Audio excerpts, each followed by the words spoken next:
దేశ ప్రజలకు ఉపయోగపడ్డప్పుడు ఎవరు మమ్మల్ని ఆదర్శంగా తీసుకున్నా మాకేం అభ్యంతరం లేదు. ప్రపంచమే మేము కాంగ్రెస్ పార్టీ స్వతంత్రం కోసం కొట్లాడినప్పుడు ప్రపంచ దేశాలు చాలా వరకు మమ్మల్ని ఆదర్శంగా తీసుకొని కొట్లాడింది. ఈరోజు ఈ ఒత్తిడి మేరకు కేంద్ర ప్రభుత్వం నరేంద్ర మోడీ గారు నిన్న జనగణనలో కులగణనను చేర్చుతామని నిర్ణయించారు. ఈ నిర్ణయాన్ని స్వాగతిస్తున్నాము. ఇక్కడ రాజకీయాలకు తావు లేకుండా కేంద్ర ప్రభుత్వాన్ని అభినందిస్తున్నాము.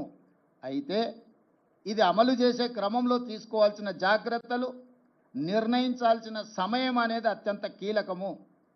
ఈరోజు ప్రధానమంత్రి గారిని నేను అడుగుతున్నా, మీరు ఎప్పుడు మొదలు పెడుతున్నారు, ఎప్పటిలోగా జనగణన కులగణన చేర్చి పూర్తి చేస్తారో మీరు తేదీలను నిర్ణయించండి.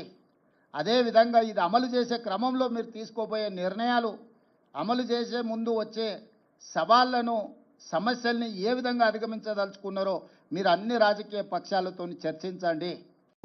ఏది ఏమైనా స్థానిక బీజేపీ నాయకులకు కొంత అసూయ, అసంతృప్తి, మోడీ గారు రేవంత్ రెడ్డి గారి విధానాలను అనుకరిస్తున్నాడు అని కక్కలేక మింగలేక దుఃఖంతో ఉన్నారు. ఇంకా వాళ్ళని ఎందుకు చారి ఇబ్బంది పెడతావు?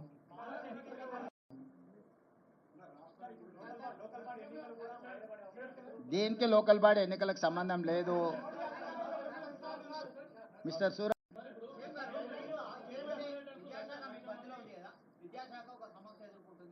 ఇక అది ఇప్పుడు ఇది మాట్లాడుకున్నాం.